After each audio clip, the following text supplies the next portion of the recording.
La douleur ne te détruit pas, elle te révèle. Elle te montre qui tu es quand le monde décide de te frapper sans pitié. Les offenses, les humiliations, les trahisons, toutes tentent de te voler ta tranquillité, de te pousser à la haine, de te faire perdre le contrôle. Mais c'est là que se mesure ton véritable pouvoir, quand tu peux regarder l'ennemi dans les yeux et rester toi-même. Tu n'as pas besoin de crier, tu n'as pas besoin de te venger. La vengeance la plus puissante est la maîtrise de soi. C'est montrer avec sérénité et fermeté que rien d'extérieur n'a le pouvoir de te décomposer. Alors que les autres perdent la tête, tu choisis le silence. Alors qu'ils cherchent à te blesser, tu grandis. C'est ce que le stoïcisme enseigne, que le contrôle de l'esprit est la forme la plus haute de liberté. Transformer la douleur en force n'est pas quelque chose de poétique, c'est une décision quotidienne. Cela signifie ne pas tomber dans le jeu de l'autre, ne pas répondre avec la même rage, ne pas devenir ce qui t'a fait mal. Cela signifie transformer le coup en entraînement, la blessure en sagesse et le passé en carburant. Parce qu'à la fin, ceux qui t'ont sous-estimé deviennent les architectes involontaires de ta force. Ce chemin ne cherche pas à adoucir la vie, il cherche à t'apprendre à la résister. Il ne s'agit pas d'ignorer la douleur, mais de l'utiliser, de transformer chaque attaque en élan, chaque offense en apprentissage et chaque défaite en raison de te relever plus fort. Parce que le véritable triomphe n'est pas de vaincre les autres, mais de vaincre l'ancien toi, qui veut encore réagir, se venger ou abandonner. C'est là que commence ton évolution. 1. Transforme l'ennemi en ton maître. On dit que le feu ne détruit pas seulement, il révèle aussi la vérité de ce qu'il touche. Quand quelque chose est solide, le feu ne le consume pas, il le purifie. C'est ainsi que fonctionne la douleur que les ennemis provoquent. Ils n'arrivent pas pour te ruiner, ils arrivent pour tester de quoi tu es fait. Chaque trahison, chaque moquerie, chaque offense est une étincelle qui essaie d'allumer ta colère. Mais si tu apprends à utiliser ce feu comme énergie et non comme arme, tu découvriras que l'ennemi n'a jamais été ta ruine, mais ton entraînement. Transformer l'ennemi en ton maître est un acte d'intelligence émotionnelle et de maîtrise de soi. Il ne s'agit pas de l'admirer ni de justifier ce qu'il a fait, il s'agit de comprendre ce que sa présence est venue t'enseigner. Peut-être que ce conflit t'a révélé tes limites, t'a obligé à construire plus de patience ou t'a appris que tout ne mérite pas ta réaction. L'ennemi ne t'enseigne pas avec des mots, il t'enseigne avec des coups. Et ces coups, bien qu'ils fassent mal, te réveillent. Ils te montrent tes points faibles, te poussent à mûrir, à renforcer ton esprit et à durcir ton caractère. Marc Aurèle le comprenait avec une clarté absolue. Il disait que ce qui nous perturbe n'est pas ce qui se passe, mais comment nous l'interprétons. Quand tu comprends cela, tu arrêtes de regarder l'ennemi comme une menace et tu le vois comme un miroir. En lui se reflètent tes émotions les plus primitives, la colère, l'orgueil, le désir de vengeance. Et au lieu de fuir ces émotions, tu apprends à les maîtriser. Parce que si tu ne réussis pas à te contrôler face à l'ennemi, tu n'as rien gagné, même si tu le bats 1000 fois. Le véritable stoïcien transforme chaque attaque en une leçon.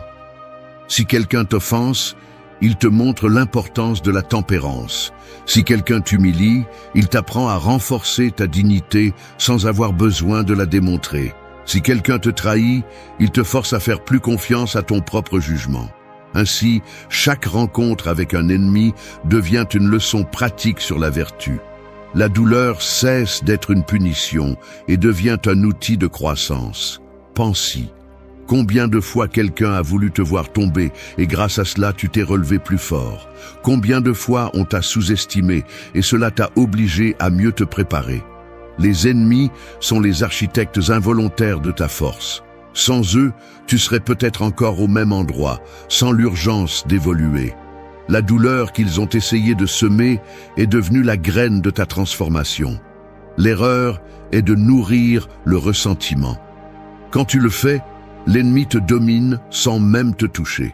Il gagne 2 fois, une fois en te blessant et une autre en te gardant pris au piège dans la rancune.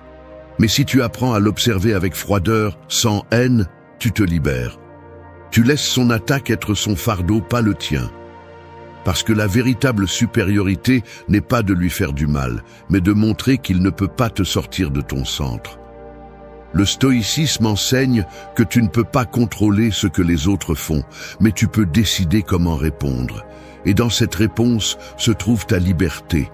Celui qui réussit à maîtriser son esprit face au chaos remporte la bataille la plus importante de toutes. L'ennemi, sans le savoir, devient ton maître, parce qu'il t'entraîne dans l'art de l'autocontrôle, de la patience et de la dignité. Alors ne maudis pas celui qui t'a blessé. Remercie-le en silence, non pas pour sa cruauté, mais pour t'avoir montré ce que tu devais encore renforcer. Le feu qu'il a allumé en toi ne t'a pas consumé, il t'a trempé, il t'a rendu plus ferme, plus conscient, plus sage. Parce qu'au final, les ennemis ne forment pas ta chute, ils forment ton caractère. Et celui qui apprend cela cesse d'avoir des ennemis, il n'a que des maîtres déguisés. 2. Change ton interprétation, pas ton adversaire. Le monde ne bouge pas en fonction de ce qui t'arrive, mais en fonction de la façon dont tu choisis de l'interpréter. 2 personnes peuvent vivre le même coup, mais l'une s'enfonce et l'autre s'élève. Ce n'est pas la douleur qui fait la différence, c'est l'interprétation que tu en fais. Imagine que tu es devant un miroir déformant.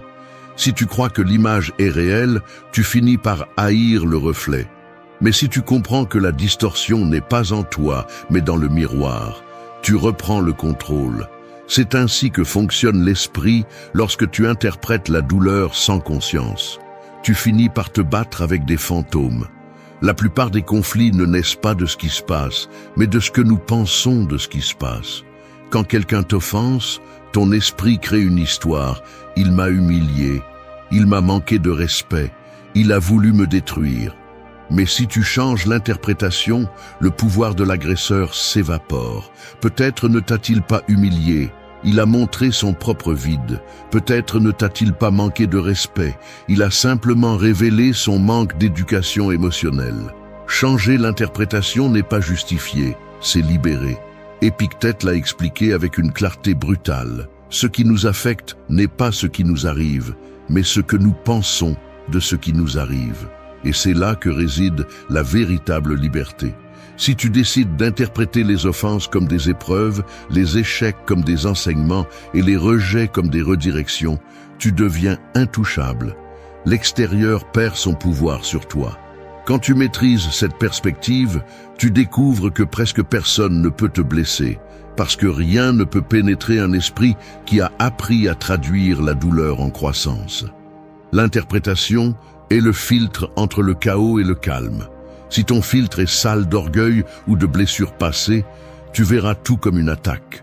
Mais si tu le nettoies avec conscience, tu comprendras que souvent, ce n'était pas personnel, c'était juste humain. Les gens agissent à partir de leur propre douleur, de leur manque de contrôle ou de leur ego blessé.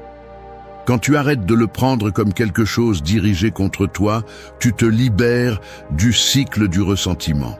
Tu commences à regarder avec distance, sans t'impliquer émotionnellement à chaque provocation. Changer l'interprétation signifie aussi assumer la responsabilité. C'est accepter que tu ne peux pas contrôler ce que font les autres, mais tu peux choisir de ne pas être victime de cela. Quand quelque chose t'affecte, demande-toi, quelle part de moi a permis que cela me perturbe autant ? Cette question, bien qu'elle fasse mal, ouvre la porte à la croissance. Parce que tant que tu blâmes l'autre, tu restes son prisonnier. Mais quand tu changes ton regard, tu deviens ton propre libérateur. Le calme n'arrive pas quand le monde devient juste, il arrive quand tu apprends à voir clairement. Tu peux passer ta vie à essayer de changer les autres, à attendre des excuses qui n'arrivent jamais, ou tu peux décider de changer la façon dont tu vois le jeu. Si tu comprends que l'adversaire n'est pas le problème, mais l'interprétation que tu en fais, rien ne te domine. Tu arrêtes d'être réactif et tu commences à agir avec stratégie. Tu arrêtes de répondre avec colère et tu commences à répondre avec un but. Le stoïcisme ne cherche pas à éliminer les émotions, il cherche à les discipliner. Changer l'interprétation ne signifie pas nier la douleur, cela signifie la transformer en sagesse. Cela signifie regarder une trahison et dire « merci de m'avoir montré qui je ne suis pas » ou regarder une offense et penser « tu m'as montré jusqu'où va mon contrôle ». C'est ça le pouvoir. Pas le pouvoir de dominer les autres, mais de dominer ton esprit, qui est le seul territoire qui t'appartient vraiment. Quand tu changes ton interprétation, tu ne changes pas seulement ce que tu ressens, tu changes qui tu es. Tu passes d'être une victime du monde à être un architecte de ta propre paix. Et pendant que les autres restent coincés à réagir, tu marches avec calme. Parce que tu as déjà compris que ce qui est important n'est pas ce qu'on te fait, mais ce que tu fais avec ça. 3. Ne tombe pas dans son piège. Il y a des gens qui ne cherchent pas le dialogue, ils cherchent une réaction. Ils sont comme des pièges émotionnels déguisés en conversation. Ils attendent que tu perdes ton calme, que tu répondes avec colère, que tu te mettes à leur niveau pour pouvoir te montrer du doigt et dire « Vois, tu n'es pas différent ». Et c'est là que ta force se définit. Non pas en gagnant la discussion, mais en ne rentrant pas sur le champ de bataille qu'ils ont eux-mêmes préparé. Car celui qui parvient à garder son sang-froid face à la provocation a déjà gagné avant de commencer. Chaque fois que quelqu'un essaie de te provoquer, ce qu'il fait vraiment, c'est t'inviter à jouer à son jeu. Un jeu qu'il maîtrise, car il se nourrit du chaos. Mais si tu ne participes pas, si tu ne tombes pas dans son piège, tu le laisses sans stratégie. Le silence et le calme désarment plus que n'importe quel argument. Parfois, tu n'as pas besoin de prouver quoi que ce soit. Il suffit d'observer comment l'autre se consume en essayant de te provoquer pendant que tu restes ferme, maître de toi-même. C'est la véritable victoire. Faire que l'ennemi s'épuise en essayant de briser un esprit qui ne se laisse pas toucher. Ne tombe pas dans son piège signifie ne pas te rabaisser à l'énergie du conflit. Tu n'as pas besoin d'avoir le dernier mot, ni de tout expliquer, ni de te défendre devant celui qui a déjà décidé de ne pas te comprendre. Lorsque tu réponds impulsivement, tu perds du pouvoir. Mais lorsque tu choisis ton moment, tes mots et ton ton, tu projettes une autorité que l'autre ne peut égaler. Le calme est la forme la plus sophistiquée de supériorité. Car dans un monde où tout le monde réagit, celui qui contrôle sa réponse domine le jeu. Marc Aurèle l'expliquait avec une lucidité inébranlable. La meilleure défense contre l'insulte est l'indifférence. Non pas parce que tu es faible, mais parce que tu sais que ton énergie est trop précieuse pour être dépensée à prouver quelque chose à quelqu'un qui ne comprend pas la valeur du respect. Chaque provocation est un test pour mesurer ton autocontrôle. Et plus ils essaient de te pousser à réagir, plus tu as d'opportunités de renforcer ton tempérament. Chaque fois que tu choisis de ne pas tomber, tu deviens plus fort. Dans la vie, il y aura toujours des gens qui ont besoin du conflit pour se sentir pertinents. Des gens qui se sentent puissants seulement lorsqu'ils réussissent à te perturber. Mais tu n'es pas obligé de leur donner ce pouvoir. En fait, la façon la plus intelligente de les battre est de leur refuser ce qu'ils recherchent le plus, ton attention. S'il n'y a pas de réaction, il n'y a pas de jeu. S'il n'y a pas de jeu, il n'y a pas de victoire pour eux. C'est aussi simple que ça. Lorsque tu apprends à ne pas tomber dans leur piège, tu comprends que le contrôle n'est pas dans le bruit, mais dans le silence. Que le respect de soi se démontre sans mots, avec des gestes fermes, des limites claires et une présence qui ne se plie pas. Tu n'as pas besoin de crier pour imposer le respect, il suffit de rester calme pendant que l'autre perd le contrôle. La sérénité déconcerte plus que la colère. Le stoïcien n'évite pas les conflits par peur, il les évite par intelligence. Il sait qu'entrer sur le terrain de l'autre, c'est céder l'initiative. C'est pourquoi il ne discute pas avec celui qui ne cherche pas à comprendre. Il ne se défend pas devant celui qui veut seulement provoquer. Il ne gaspille pas d'énergie sur ce qu'il ne peut pas contrôler. Son pouvoir réside dans le choix de ses batailles et de son silence. Il laisse les autres s'emmêler dans leurs propres émotions pendant qu'il conserve sa clarté. Alors, quand quelqu'un te provoque, souviens-toi de ceci.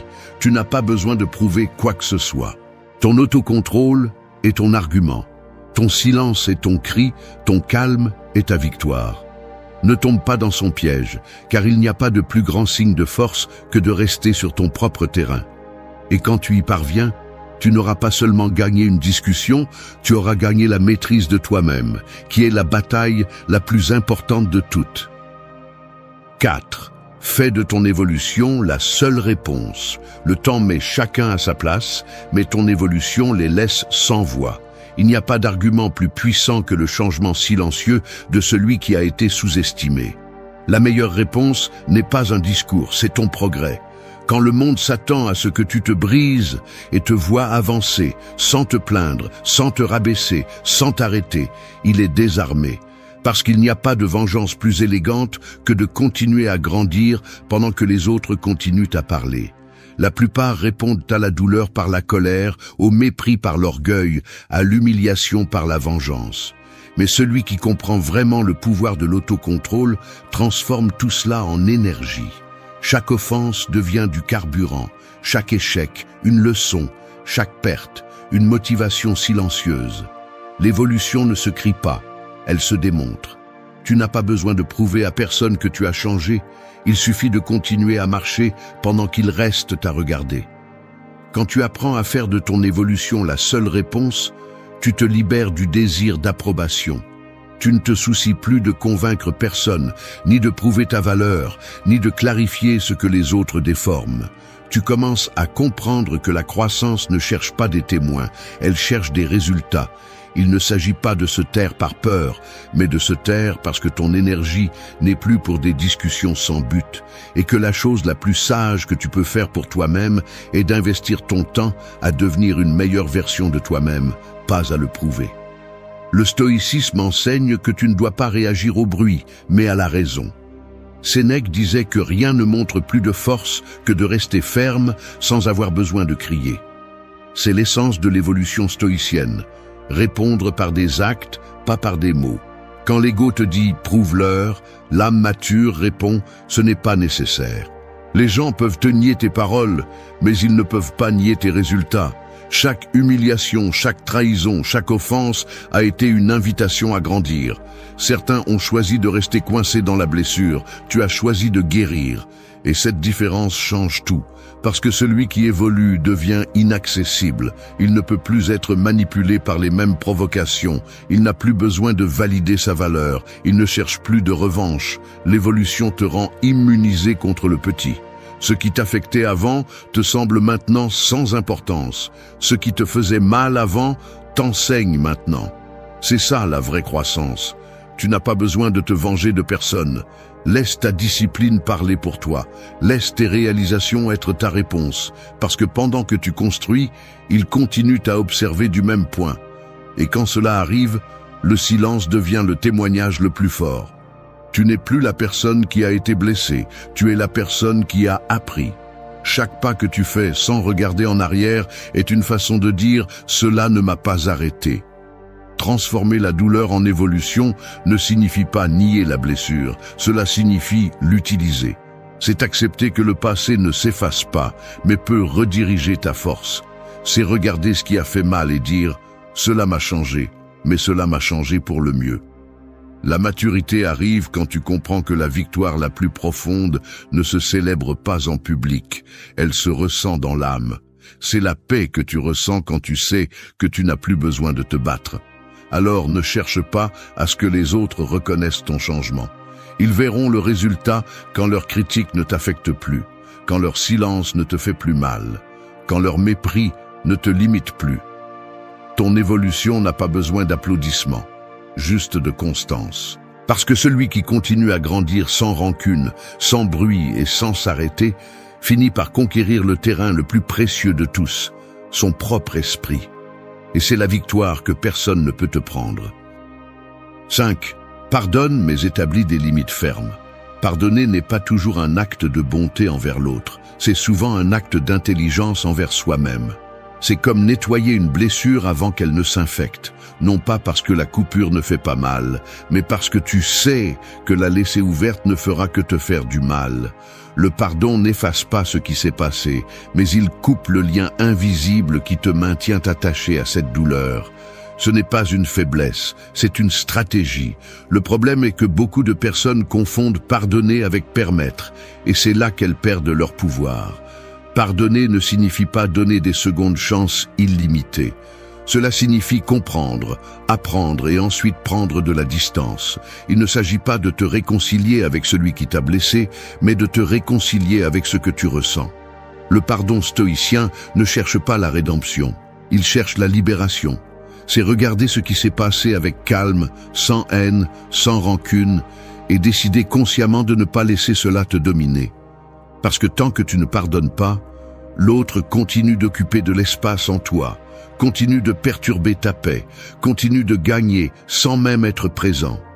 Établir des limites, en revanche, c'est l'autre côté de la médaille. C'est la façon la plus pratique de dire « j'ai appris la leçon ». Les limites ne s'imposent pas avec des cris, mais avec cohérence. Tu n'as pas à te justifier, tu n'as pas à expliquer pourquoi tu t'éloignes ou pourquoi tu ne réponds plus de la même manière. Les limites se remarquent, elles ne s'annoncent pas. On les ressent lorsque tu n'es plus disponible pour ce que tu tolérais auparavant. Pardonner sans limite, c'est comme laisser la porte ouverte au voleur après l'avoir découvert. Il ne suffit pas de lâcher la rancune. Il faut protéger la tranquillité d'esprit qui a été si difficile à retrouver. Le véritable pardon ne vient pas de l'oubli, il vient de la compréhension. Tu ne pardonnes pas parce que l'autre le mérite, tu pardonnes parce que tu mérites de te reposer.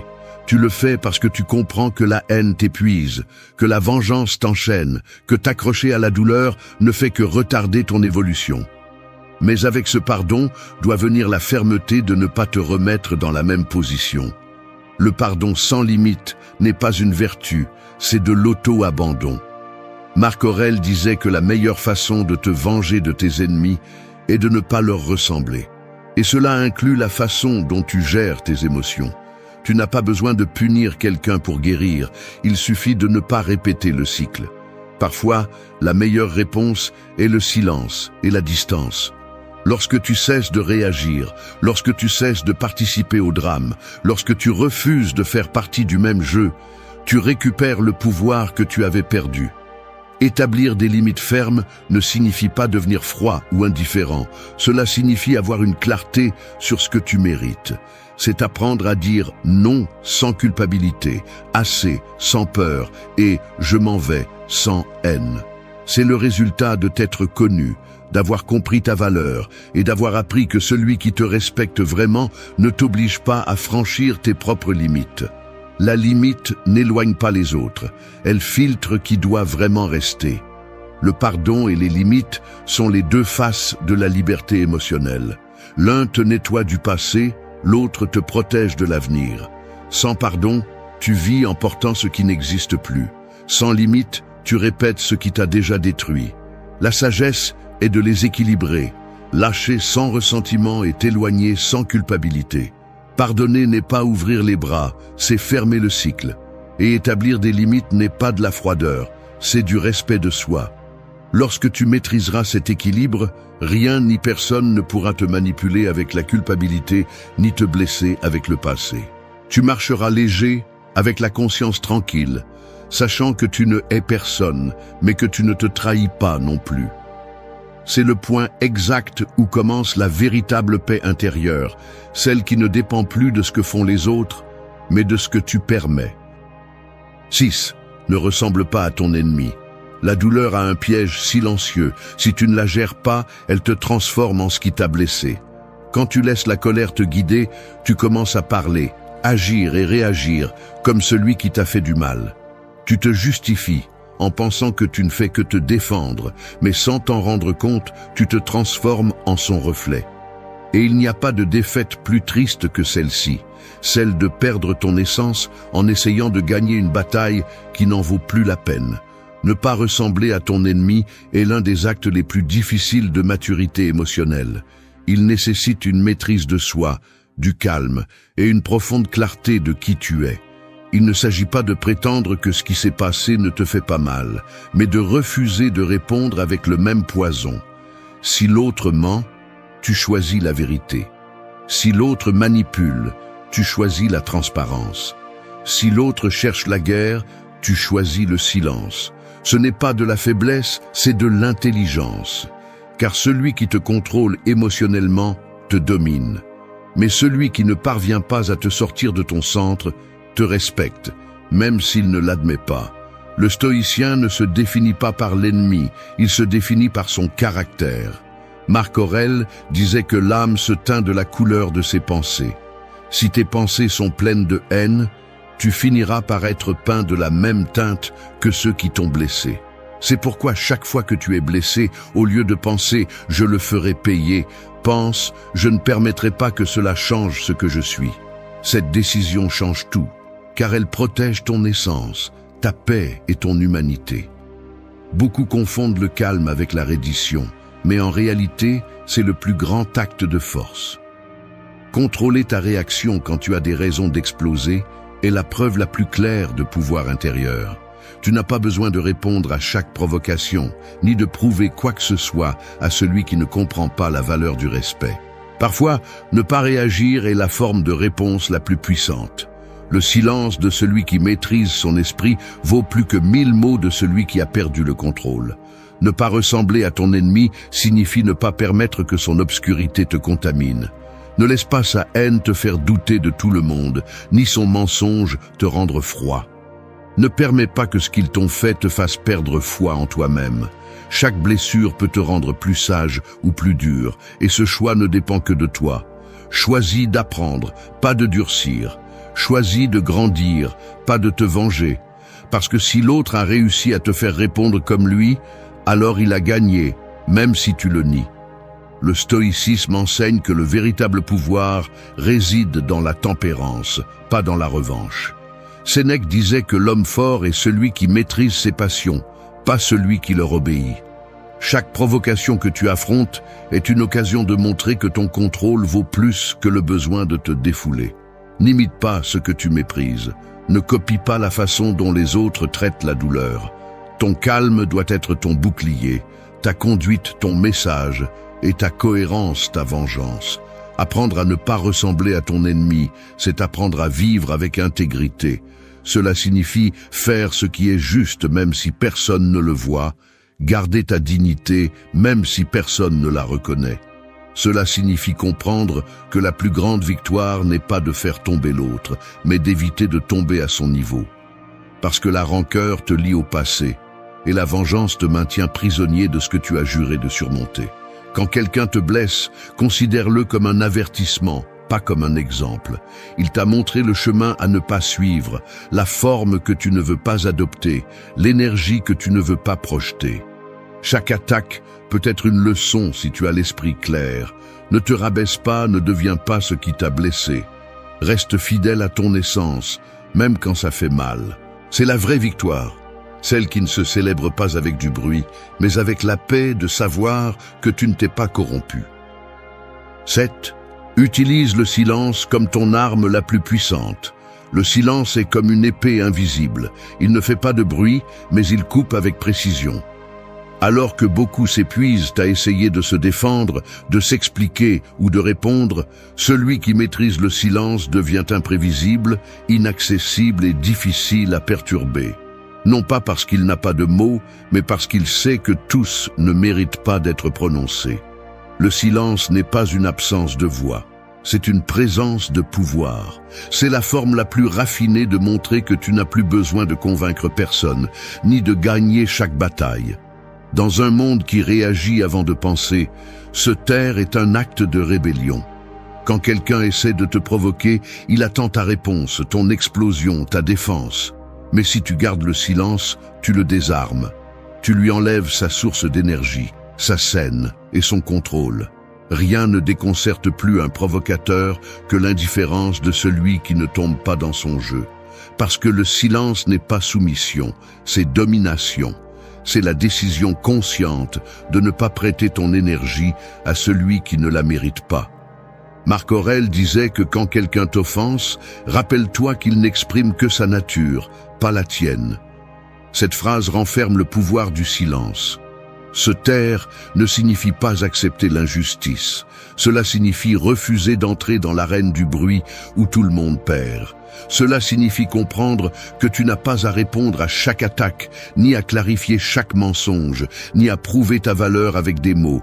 Celui qui sait vraiment qui il est n'a pas besoin de le crier.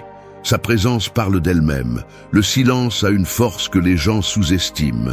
Il oblige l'autre à affronter son propre bruit. Il fait que l'agresseur s'écoute lui-même, que le menteur se prenne dans ses propres mots, que l'arrogant révèle son vide.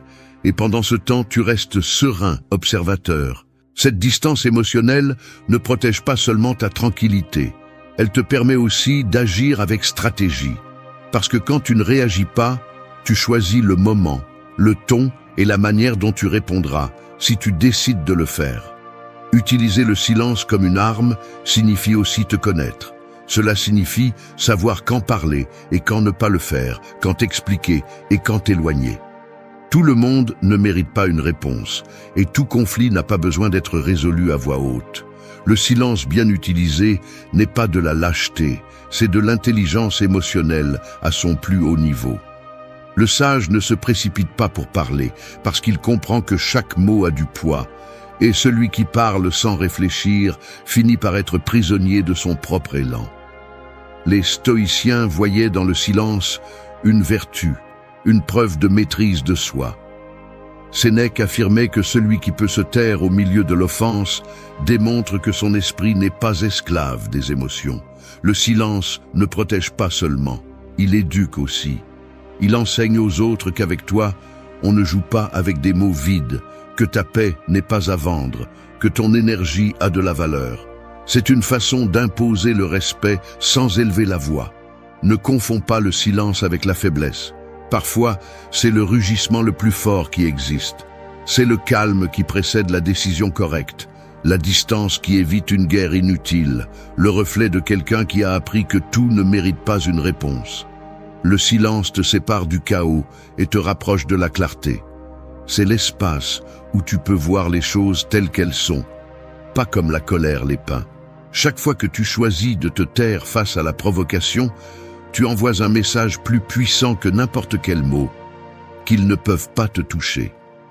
Que ton esprit n'est plus disponible pour le drame, ni ton âme pour le bruit. C'est le véritable pouvoir du silence, devenir quelqu'un qui n'a pas besoin de réagir pour démontrer sa force. Parce que celui qui maîtrise le silence maîtrise son monde, et celui qui maîtrise son monde n'a plus peur du bruit des autres. 8. Ne supplie pas pour l'amour, l'attention ou le respect. Le respect ne se demande pas, il se projette.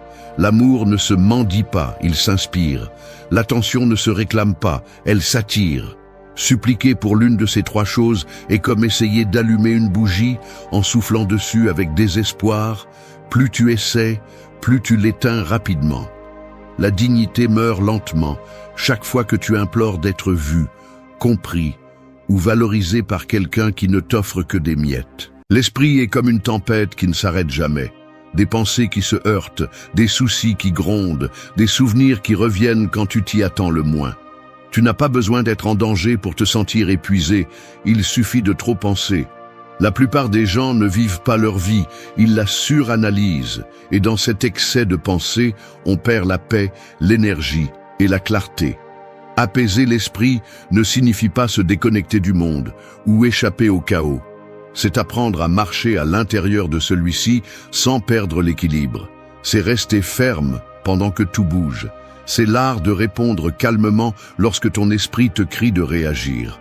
Le stoïcisme l'a compris il y a des siècles. Tu ne peux pas contrôler ce qui se passe à l'extérieur, mais tu peux contrôler ce qui se passe à l'intérieur de toi. Cette vidéo n'est pas une leçon de philosophie, c'est une pratique pour la vie. Ici, il ne s'agit pas de répéter des phrases motivantes ou de feindre la sérénité, mais d'apprendre à maîtriser ton espace intérieur lorsque le bruit du monde essaie de le briser. Tout au long de ce parcours, tu comprendras que la tranquillité ne se cherche pas, elle s'entraîne. Il ne s'agit pas d'avoir moins de problèmes, mais de penser moins à eux. Le monde ne s'arrêtera pas pour que tu te sentes mieux. La circulation continuera, les nouvelles continueront, les exigences continueront. Mais en toi peut exister un endroit qui ne tremble devant rien. Cet endroit est l'esprit calme, le reflet le plus pur de celui qui a appris à ne pas se laisser vaincre par ce qu'il ne peut pas contrôler. Et aujourd'hui, tu vas découvrir comment y arriver pas à pas, jusqu'à faire de la tranquillité ta forme de pouvoir la plus silencieuse. 1. Arrête-toi avant de trop penser. Ton esprit est comme une pièce avec de nombreuses portes ouvertes.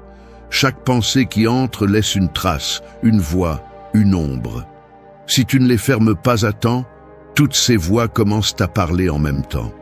C'est ainsi que se forme le chaos mental, ce bruit constant qui t'empêche d'être présent. Penser trop ne te protège pas, ça t'épuise. Ça te convainc que tu fais quelque chose d'utile, alors qu'en réalité, tu tournes en rond dans le même labyrinthe. Quand tu apprends à t'arrêter avant de laisser ton esprit s'emballer, tu commences à reprendre le contrôle. Les stoïciens l'appelaient l'espace entre le stimulus et la réponse. Cet instant invisible où tu choisis de réagir ou de rester calme. La plupart des gens ne le remarquent pas, mais ce petit espace décide de la qualité de ta vie. Si tu l'ignores, tu agis impulsivement. Si tu le maîtrises, tu agis avec sagesse. T'arrêter ne signifie pas que tu ne penses pas. Cela signifie que tu choisis de ne pas être emporté par chaque pensée qui surgit. La pensée automatique cherche toujours le drame, anticipe les tragédies, exagère les dangers. L'esprit humain a été conçu pour survivre, pas pour être en paix. C'est pourquoi tu dois le former, le domestiquer comme celui qui apprend à un cheval sauvage à obéir à la voix du cavalier. Chaque fois que tu t'arrêtes avant de trop penser, tu renforces ce muscle intérieur qui sépare ce que tu imagines de ce qui se passe réellement. Fais l'essai. Quand tu ressens de l'anxiété pour quelque chose qui ne s'est pas encore produit, dis à voix basse « Je m'arrête ». Respire et observe ce qui se passe en toi. Tu remarqueras comment l'intensité diminue, comment le corps cesse de se tendre, comment la pensée perd de sa force. Tu n'as encore rien résolu, mais tu as déjà gagné quelque chose de plus précieux, le contrôle. Les stoïciens savaient que le calme n'était pas l'absence de pensée, mais la maîtrise de celle-ci. Marc Aurèle a écrit « Ton esprit prendra la forme de ce que tu penses fréquemment ». Si tu répètes l'habitude de t'arrêter avant de réagir, ton esprit apprendra à rester dans le présent, sans courir après des fantômes. Cet acte de t'arrêter n'est pas de la passivité, c'est une stratégie. C'est la façon la plus pratique de ne pas permettre à ton esprit de t'entraîner vers ce que tu ne peux pas contrôler. Arrête-toi avant de trop penser, surtout quand quelque chose t'irrite, te déçoit ou te fait peur. La plupart des gens sombrent parce qu'ils réagissent immédiatement à ce qu'ils ressentent. Pas toi. Tu t'arrêtes, tu respires et tu choisis. Parce que toutes les pensées ne méritent pas une réaction. Et toutes les émotions n'ont pas besoin d'être exprimées. Tu apprends que la pause est un pouvoir, que le silence mental est une réponse plus forte que n'importe quel mot impulsif. Avec le temps, tu remarqueras un changement. L'esprit, qui était autrefois un champ de bataille, devient un jardin. Les idées cessent de se battre entre elles et commencent à s'organiser.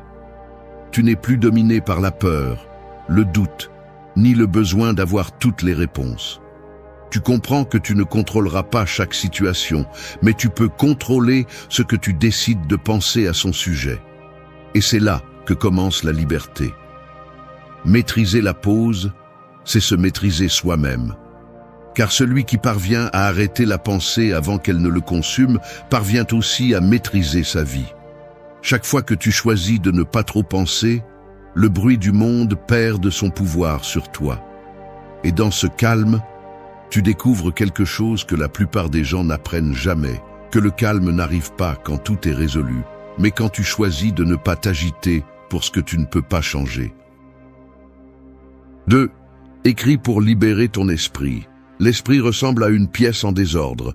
Peu importe combien tu essaies de l'ignorer, ce chaos finit par peser. Chaque pensée non exprimée, chaque émotion contenue, chaque souci non résolu s'accumule comme des vêtements jetés partout. Et plus tu le repousses, plus il te coûte de respirer en toi-même. Écrire, c'est ouvrir la fenêtre, laisser entrer l'air, mettre de l'ordre là où il n'y avait auparavant que confusion. Tu n'as pas besoin d'être écrivain pour le faire. Il ne s'agit pas de créer quelque chose de beau, mais de vider ce que tu as à l'intérieur. L'écriture est une forme de soulagement, mais aussi un outil de clarté. Lorsque tu mets tes pensées sur papier, tu cesses d'être leur victime. Tu les observes de l'extérieur, tu les comprends. tu les mets à leur place. Ce qui était auparavant un tourbillon mental devient une série de mots qui n'ont plus le même pouvoir sur toi. Les stoïciens le savaient. Marc Aurèle écrivait tous les jours, non pas pour publier, mais pour éclaircir son esprit. Ses méditations étaient en réalité un journal personnel de réflexion et de maîtrise de soi. Écrire lui permettait de revoir ses pensées et de voir honnêtement ce qu'il devait changer. Tu peux faire la même chose. Chaque mot écrit est un poids en moins, une façon de donner une structure à l'invisible. Lorsque l'esprit est surchargé, il ne raisonne pas, il réagit. Mais lorsque tu écris, tu forces la pensée à s'organiser. Le chaotique devient compréhensible, l'émotionnel devient gérable. Si aujourd'hui tu te sens submergé, si tu ne peux pas te concentrer ou si tu sens que tout s'accumule, prends une feuille, un cahier ou le bloc-notes de ton téléphone et écris ce qui te passe par la tête sans censure. Ne juge pas, ne modifie pas, laisse simplement aller. Chaque mot que tu laisses sur le papier est une façon de lâcher prise. Souvent, le stress ne vient pas de ce qui se passe, mais de l'effort pour tout retenir dans la tête. Les tâches en attente, les souvenirs, les conversations non terminées, les réponses non données. Tout cela occupe de l'espace mental. Lorsque tu l'écris, tu le transfères, et l'esprit respire. C'est comme sortir des boîtes d'une pièce pour pouvoir y marcher à nouveau. Écrire t'apprend aussi quelque chose d'essentiel. Tes pensées ne sont pas des vérités, ce sont des perceptions. Lorsque tu les lis de l'extérieur, tu peux distinguer lesquelles sont réelles et lesquelles ne sont que des distorsions créées par la peur ou l'habitude. Et c'est là que le calme apparaît. Non pas parce que tout est résolu, mais parce que tu cesses de te sentir dominé par ce que tu penses. Fais-le chaque jour, même si ce n'est que quelques minutes. Écris ce qui te dérange, ce dont tu as peur, ce que tu apprécies, ou simplement comment tu te sens. Parfois, tu découvriras des modèles, les mêmes soucis, les mêmes émotions répétées. C'est une information précieuse. Elle te montre dans quoi tu es coincé et te donne l'opportunité de briser le cycle. L'écriture ne libère pas seulement, elle révèle aussi. Quand tu sens que ton esprit ne se tait pas, ne cherche pas à te distraire, cherche à le vider. Un stoïcien ne fuit pas ce qu'il ressent, il l'affronte avec clarté. Et écrire, c'est cela. Regarder le chaos en face et le transformer en compréhension. Parce que lorsque ce que tu penses devient des mots, cela cesse d'être un monstre et devient une histoire que tu peux comprendre, accepter et, si nécessaire, clore. Alors, écris pour libérer ton esprit. N'attends pas d'avoir du temps, fais-le pour en avoir. Ne le fais pas pour l'art, fais-le pour la paix. Chaque mot que tu lâches sur le papier te rend un peu de contrôle sur toi-même. Et avec le temps, tu découvriras que le calme n'était pas dans l'arrêt de la pensée, mais dans l'apprentissage de l'organisation de tes pensées. 3. Tout ne se résout pas aujourd'hui. Nous vivons comme si chaque problème devait être résolu avant de dormir. Comme si le monde allait s'effondrer si nous ne trouvons pas une réponse immédiate. Mais la vie ne fonctionne pas ainsi. L'esprit ne guérit pas sous la pression, ni les jours ne se réparent avec l'anxiété. Imagine que tu plantes un arbre. Peu importe combien tu tires sur ses branches, il ne poussera pas plus vite. Il y a des processus qui ne fleurissent que lorsque tu les laisses en paix. Il en va de même pour le calme. Il ne s'impose pas, il se permet. L'impatience mentale est une forme moderne de torture. Nous voulons des résultats sans pause, de la clarté sans réflexion, des solutions sans temps. Nous croyons que penser plus vite signifie avancer, mais tout ce que nous réussissons à faire est de nous embrouiller davantage. Le stoïcisme enseigne le contraire. Il y a des choses qui ne se mettent en place que lorsque tu arrêtes de les forcer. Sénèque disait que l'esprit a besoin de repos, tout comme le corps, car un esprit fatigué ne peut pas raisonner, il ne fait que réagir. Et cela explique pourquoi tu finis souvent plus confus après avoir tant réfléchi. Tout ne se résout pas aujourd'hui parce que tout ne dépend pas de toi. Il y a des batailles qui ont besoin de mûrir, des émotions qui doivent se stabiliser et des décisions qui ne peuvent être prises que lorsque le brouillard se dissipe. Le calme n'arrive pas quand tout est résolu, il arrive quand tu acceptes que tout ne le sera pas. C'est le véritable contrôle. Arrêtez d'exiger du présent ce que seul le temps peut donner. Lorsque tu te sens pressé de résoudre quelque chose immédiatement, observe si tu as vraiment le pouvoir de le faire. Si la réponse dépend de toi, agis avec sérénité. Sinon, laisse-le pour aujourd'hui. Reporter n'est pas abandonner, c'est comprendre que ton énergie a une limite et que te fatiguer mentalement n'avance à rien. Les stoïciens appelaient cela « vivre dans le moment présent ». Épictète enseignait que se soucier de ce que nous ne contrôlons pas est une façon de gaspiller la vie. Et il avait raison.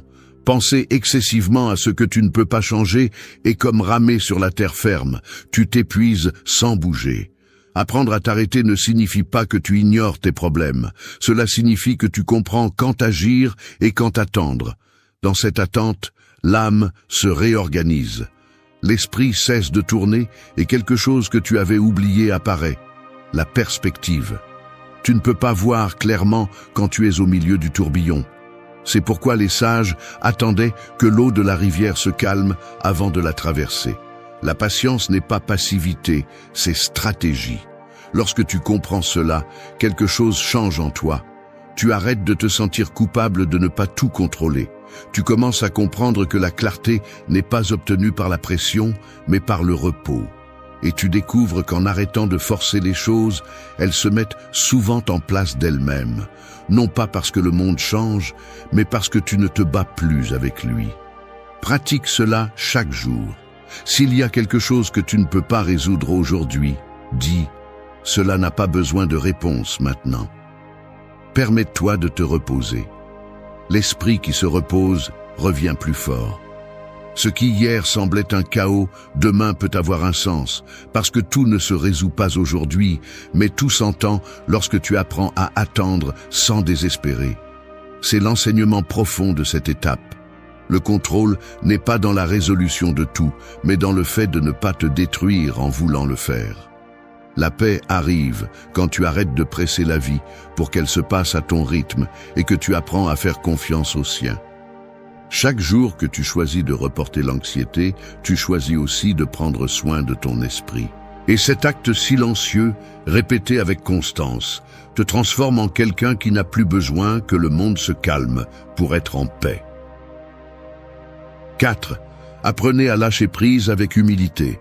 L'esprit humain s'accroche à tout, à ce qui a été, à ce qui aurait pu être, à ce qu'il croit qu'il a besoin. Nous sommes comme quelqu'un qui essaie de traverser une rivière en portant des pierres, croyant que les lâcher serait perdre quelque chose de précieux, alors qu'en réalité, c'est ce qui nous empêche d'avancer. Lâcher prise n'est pas abandonner, c'est se libérer du poids qui ne correspond plus au moment présent. Et celui qui apprend à le faire avec humilité découvre que la véritable force n'est pas dans la résistance à tout, mais dans le fait de savoir laisser aller à temps. Nous vivons dans une culture qui glorifie le contrôle. Nous voulons que les gens agissent comme nous l'espérons, que les plans se déroulent comme nous l'imaginons, et que la vie suive le scénario que nous avons écrit dans notre tête. Mais la réalité est différente. La vie ne s'adapte pas à nos désirs, et plus nous essayons de la forcer, plus nous souffrons. Le stoïcisme l'a compris il y a des siècles. La source de la souffrance n'est pas dans ce qui se passe, mais dans la façon dont nous nous accrochons à ce que nous n'acceptons pas. Lâcher prise avec humilité signifie regarder ce qui fait mal sans lutter contre. Accepter que certaines choses ne se passeront pas comme vous l'espériez, qu'il y a des gens qui ne reviendront pas et qu'il y a des portes qui se ferment parce qu'elles ont déjà rempli leur fonction. Il ne s'agit pas de résignation, mais de maturité. La différence est dans l'attitude. Celui qui se résigne souffre en silence. Celui qui lâche en paix comprend que perdre quelque chose n'est pas toujours une punition. Parfois, c'est une redirection. Les stoïciens pratiquaient ce détachement avec naturel.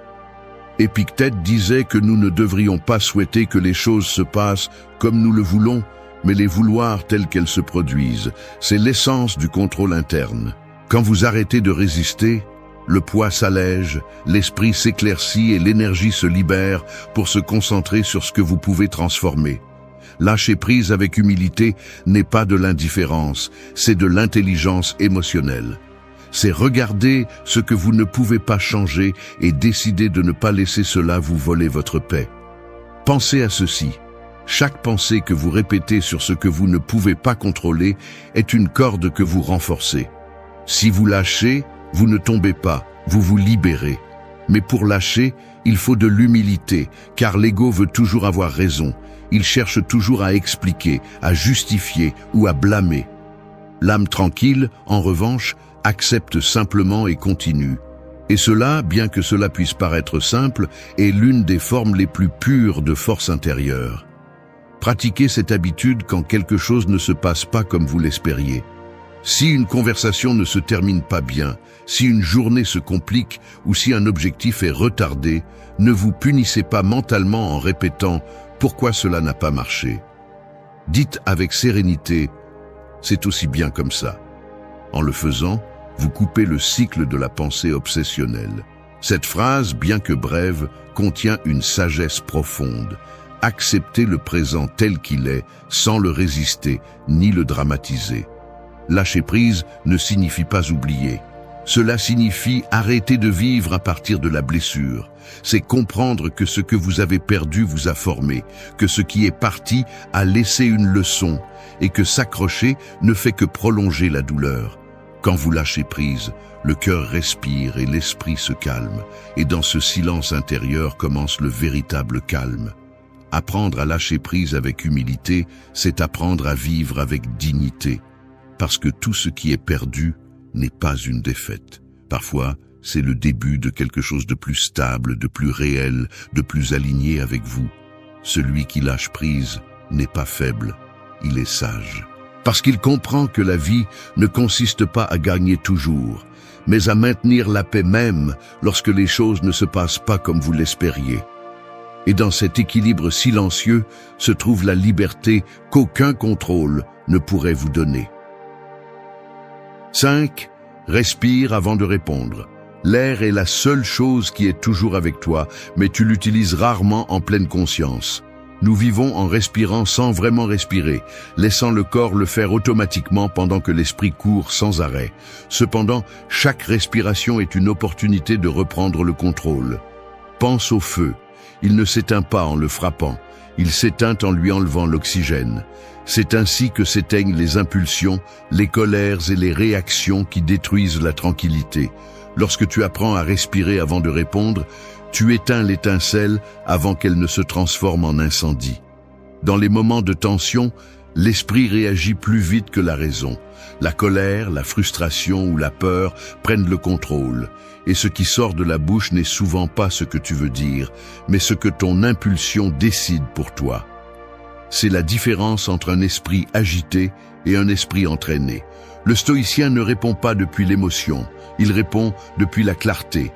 Sénèque disait que la colère est une folie passagère et la meilleure façon de l'éviter est de retarder son arrivée. Cette pause que tu te donnes avant de parler n'est pas une faiblesse, c'est du pouvoir. Respirer avec intention t'ancre au présent.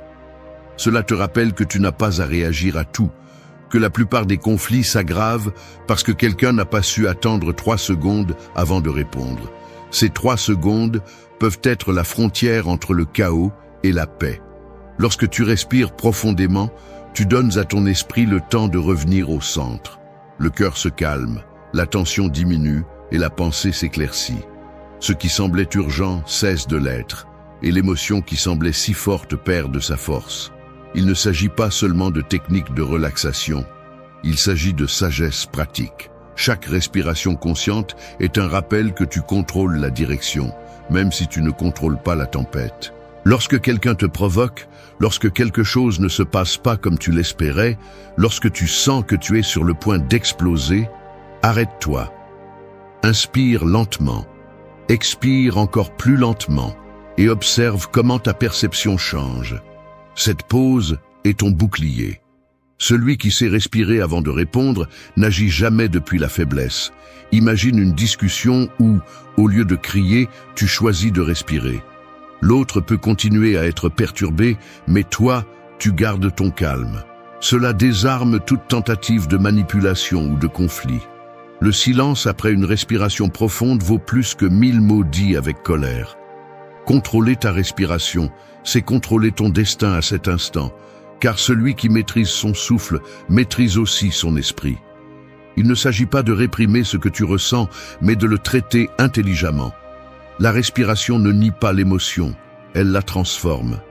Elle t'apprend à observer sans te laisser emporter, à répondre sans te perdre dans la tempête. Les stoïciens n'évitaient pas la douleur ni les difficultés, mais ils pratiquaient le contrôle interne face à elles.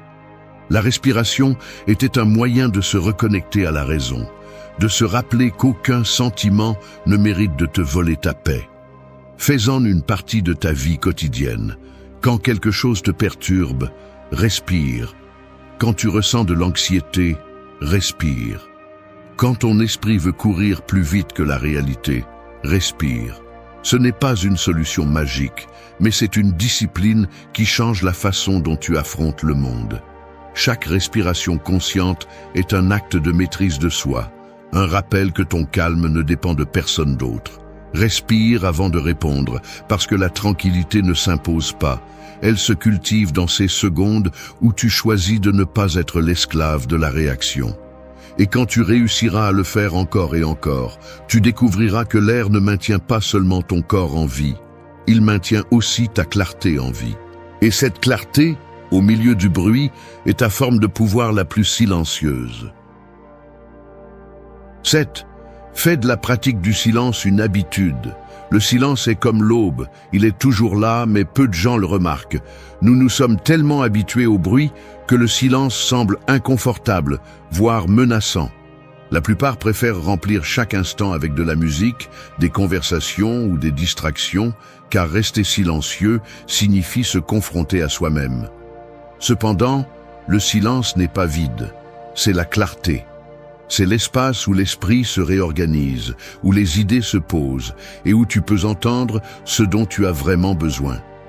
Pratiquer le silence ne signifie pas s'isoler du monde ou chercher une solitude extrême, mais apprendre à trouver des pauses au milieu du bruit quotidien. C'est t'arrêter quelques minutes pour écouter ta respiration, observer tes pensées sans intervenir et laisser ton esprit se calmer de lui-même. Le silence est la salle de sport de l'âme. Chaque minute que tu passes au calme renforce ta capacité de maîtrise de soi, ta concentration et ta résilience émotionnelle. Les stoïciens valorisaient profondément le silence parce qu'ils comprenaient son pouvoir. Sénèque disait que celui qui maîtrise le silence maîtrise aussi son esprit, car le silence oblige à penser avant de parler, à ressentir avant de réagir et à agir avec intention plutôt que par impulsion.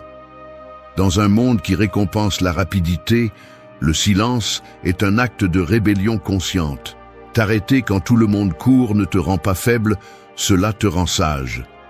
Lorsque tu fais du silence une pratique, tu apprends à observer l'esprit comme s'il était une rivière. Tu ne cherches pas à arrêter l'eau, tu la contemples simplement.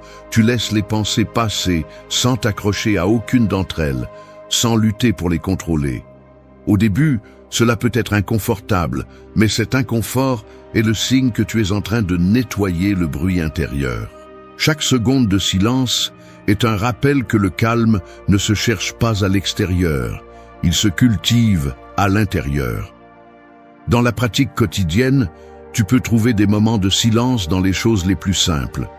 La première heure du matin, avant de vérifier ton téléphone, pendant une promenade ou en prenant une tasse de café sans te presser. L'important n'est pas la durée, mais l'intention. Ces instants te ramènent à toi-même, te séparent du chaos et t'apprennent à écouter ce qui compte vraiment. Le silence t'apprend aussi à ne pas réagir à tout. Tu n'as pas besoin de répondre à chaque message, de discuter chaque mot ou de clarifier chaque malentendu.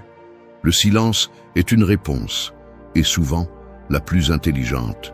Un stoïcien ne cherche pas à avoir le dernier mot, il cherche à conserver la paix. Lorsque tu te tais par sagesse et non par peur, tu découvres que le silence n'est pas passivité, c'est maîtrise. Dans le silence, l'esprit apprend à se reposer. Tu arrêtes de te battre avec tes pensées et tu commences à les comprendre. Ce qui semblait être un problème urgent se relativise. Les émotions intenses perdent de leur force et une lucidité apparaît qui ne s'obtient pas en courant mais en s'arrêtant. Le bruit du monde continuera d'être là, mais tu ne seras plus pris au piège dedans. Tu apprends à vivre avec le bruit sans perdre ton calme, car ton centre est ailleurs. Fais de la pratique du silence une habitude quotidienne. Au début, cela te semblera étrange, puis tu en auras besoin. Tu remarqueras que ton esprit devient plus clair, tes émotions plus stables et tes mots plus précis. Le silence n'est pas l'absence de son, c'est la présence de conscience. Et quand tu apprends à l'habiter, tu n'as plus besoin de fuir le bruit, car tu sais qu'en toi existe un endroit que personne ne peut perturber. Cet endroit s'appelle le calme. Et une fois que tu l'as trouvé, tu ne veux plus vivre en dehors de lui.